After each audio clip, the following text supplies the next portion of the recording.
know who needs to hear this, but you're not that man's therapist. You're not that man's mother. And you are not that man's rehabilitator. Hey friends, welcome back to my YouTube channel. Please take a moment to like this video and subscribe to my YouTube channel. So in today's video, we'll be talking about you're not that a man's therapist. Stop fixing him. So I'll put the videos together so that you watch. I'll be back to share my truths. I don't know who needs to hear this, but you're not that man's therapist. You're not that man's mother. And you are not that man's rehabilitation center. It is not your job to diagnose his attachment style, to heal him from his traumas, to teach him to be the partner that you want and need, and to be so understanding of him that you completely drain and abandon yourself in the process. If you keep doing this, you are just setting yourself up for being used and then discarded later on when he no longer needs you. So my love, stop trying to heal him and start trying to heal yourself, and to really figure out what unhealed part of you is so attracted to this struggle love in the first place. You are worthy of a love that makes you feel valued, seen, secure, and cherished, with a healthy masculine man who pours as much into you as you do into him. When you finally step back and prioritize you, you'll find the right man who will prioritize you too. I love you, you deserve better, and follow me for help detaching and moving on.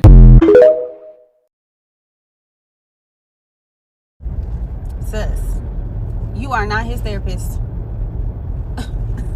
You are not that man's therapist. Why are you therapying that man? You are not his therapist. You are not his counselor. You are not his pastor. You are not his mother.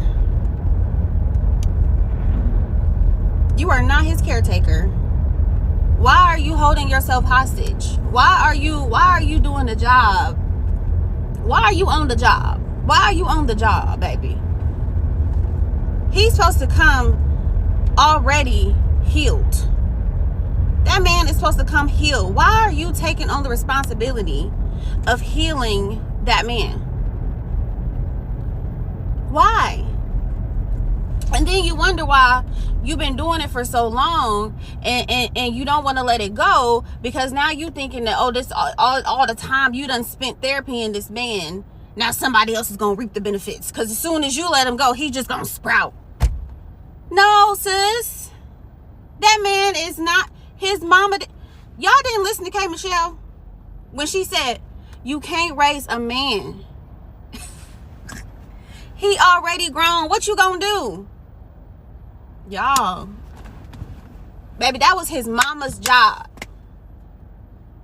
Let that man go. I'm gonna say it. I will say it every day. Let that man go, because we need to hear it. Let him go so you can grow. Sis, you give up on morally sound men because it requires you to grow. But you chase toxic dudes like you are a mobile mechanic because you're trying to fix them. That's not love. That's low self-esteem, and I stand on that. Stop reacting emotionally. A lot of these narcissistic men know how emotional women are, and they are using that to manipulate. Stop reacting emotionally. Stop telling him everything you feel. Stop being vulnerable with people who use it against you, because you're just feeding his ego. Narcissistic men get a great satisfaction by triggering your wounds and seeing you wounded and broken. They get a false sense of power. See how much control I have over her. See how I can easily irritate her and break her. Do you want him to feel powerful? Break down in front of him. Do you want to give your power away? Send that long paragraph. Tell him how much he hurt you. Tell him all about your feelings. Give your power away and you will feel powerless. Be vulnerable with people who have earned your trust. One of the hardest things you'll have to do in this lifetime is to learn how to control your emotions. Because anyone who can easily irritate you will have... If he's venting about his ex, his job, his life, and you're sitting there like his unpaid therapist, congratulations. You just friend-zoned yourself. Stop being his emotional crutch. Be his escape, his thrill, his addiction. The difference: addictions make people crave more. Therapists make people feel better and move on. So don't over nurture. Be the woman who lights him up, not the one who patches him. If you help a man when he's down, he will shit on you when he's up. Never date a man, never help a man when he's at his lowest. Instead of feeling gratitude, he will feel resentment towards you. First of all, a broke man is a mean man who is in survival mode. Their burdens become your burdens. And if you're a nice, generous, empathetic person, they will feed off your energy, but they will view you as weak and gullible. Your big heart looks like a sweet lick to them. And as a giver, you have to know your limits because takers have no limits. The day that man finally gets on his feet and gets his ducks in a row, he will not hesitate to dog you out, dump you, and get with a female that he does not have to build with. Listen to Auntie, I'm speaking from experience. These men will destiny swap with you. When I met my ex-husband, I was 22 years old with my own apartment, my own car. I had 2 dogs. I was making my own money, doing everything on my own. I moved out of my mom's house when I was 18, fresh out of high school, and I have never, ever been back. When I met my ex-husband, he was 21, living at his mom's house, fresh out of jail, catching the bus to his job at Burger King. And I know you're probably thinking, well, why did you get with him? Love bombing. That's another story for another day. 9 years later, when we got divorced, he terminated our lease, making me and his kids homeless. Gave me a car that was in his name, purposely took it back, so me and his kids had to take the bus, turn the car in, so his new wife could ride in a brand new car. All while he drives a BMW and gives me less than $100 a month for 2 kids because he has to pay his rent. Like, I don't gotta pay rent. Child, he couldn't wait to humble me and try to ruin my life. Because the moment he met me, he was jealous of me and just used me to elevate his life. While I'm thinking we're happily married, starting a family, during the divorce, he told me he couldn't wait to make me a single mother. He gave me kids just to slow me down. We listen and we do not judge, because I am not the first woman nor the last woman that saw a man's potential and decided to build a life with him and ended up getting screwed in the end. Probably one of the biggest life lessons I've had, and if I can teach even one woman the game, I will feel justified about my journey. Don't fill out no application for that man. He would never fill out an application for you. Don't let that man drive your car. Make him walk. Don't put shit in your name for that man. No car, no apartment, no TV from Rent-A-Center. Don't let no man move into your spot, especially if you got kids. Don't lend that man no money and do not help him out with none of his bills. If he goes to jail, let him rot in there. Don't put no money on no books.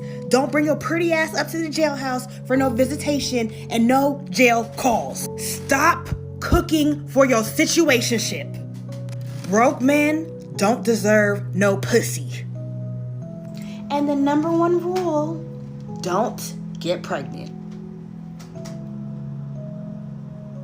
That's a video, guys. I'm just here also to share my 2 cents, like what I think about today's video. You're not that man's therapist. Stop fixing him, which is very important for today to talk about, because I know a lot of women there we act as therapists. You're not that man's therapist. Stop fixing him. So many women get into relationship thinking their love, their presence, their nurturing nature will be enough to heal a broken man. You meet him, you see the red flags, the emotion unavailability, the poor communication, the unresolved trauma. Instead of walking away, you step into the role of a counselor, like coach or even a mother. But let me tell you this, you were never meant to carry the burden of his healing. That's not love, that's emotional labor. And more often, that's not completely unpaid, unappreciated, and even unnoticed. Instead of with small, maybe he tells you he doesn't believe in therapy.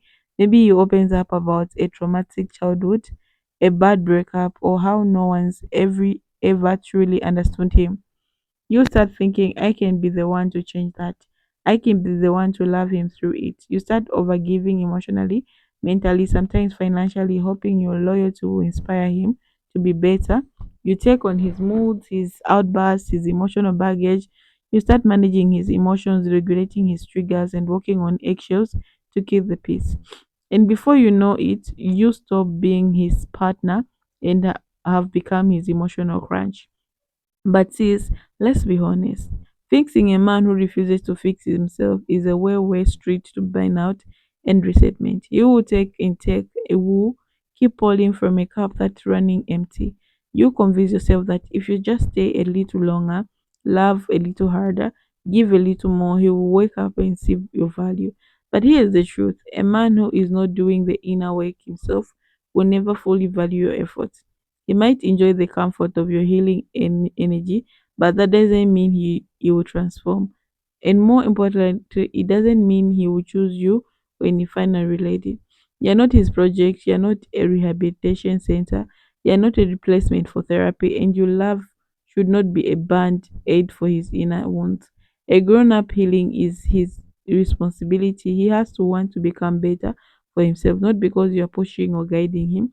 You love is two people, whole people choosing to grow together, not one broken person learning or another for survival. It's time to let go of the fantasy that your love will save him. That's not your burden to carry. You are allowed to walk away from emotionally unavailable men. You're allowed to say, I want a partner, not a patient.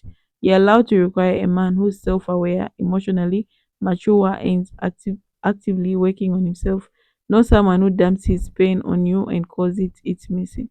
And for those of you who stays because you're afraid no one else will love him like you do, know this: you don't have to break yourself to prove your loyalty. Loyalty to dysfunction is not love; it's self-abandonment. You deserve peace. You deserve reciprocity. You deserve a relationship where your love mature, support is shared, and emotional awareness is a priority for both partners. So if you find yourself constantly playing therapist in your relationship, take a step back and ask yourself, am I truly happy, or I am just busy managing someone else chaos? Because the longer you stay trying to fix him, the longer you delay on healing. Your own joy, your own opportunity to experience you healthy love. You were born to be loved, not to use. You were born to be supported, not to be drained. Your purpose in relationship is not to rescue or rehabilitate someone who is not even willing to help themselves. That's not your role. That's not your job. In that moment, you realize that the moment you stop fixing broken men is the moment you start truly choosing yourself.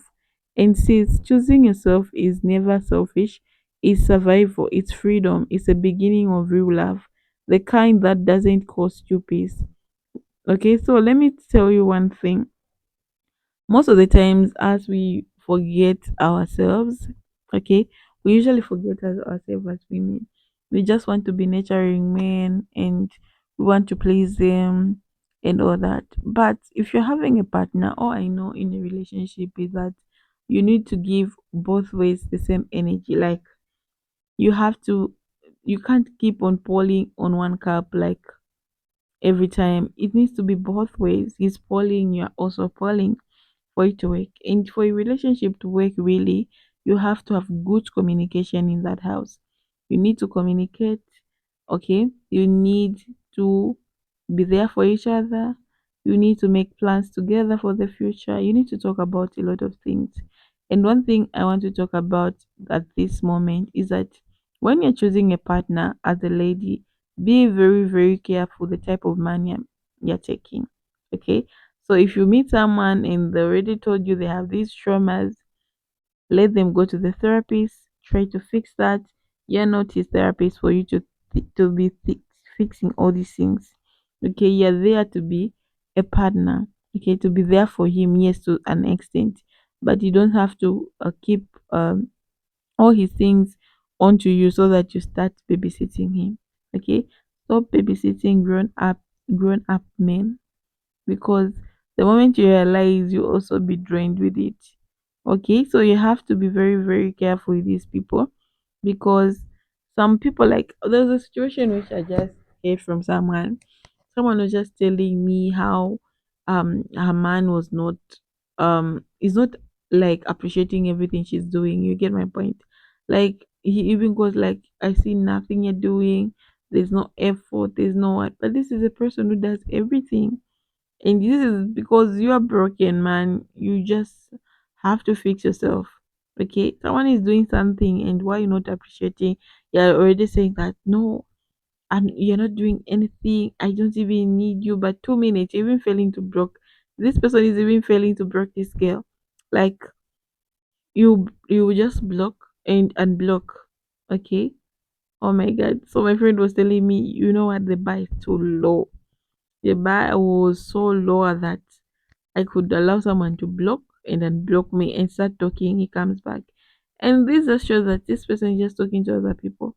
So when he see that these other people can't handle him, he goes back because this is my friend who is just available. You get my point?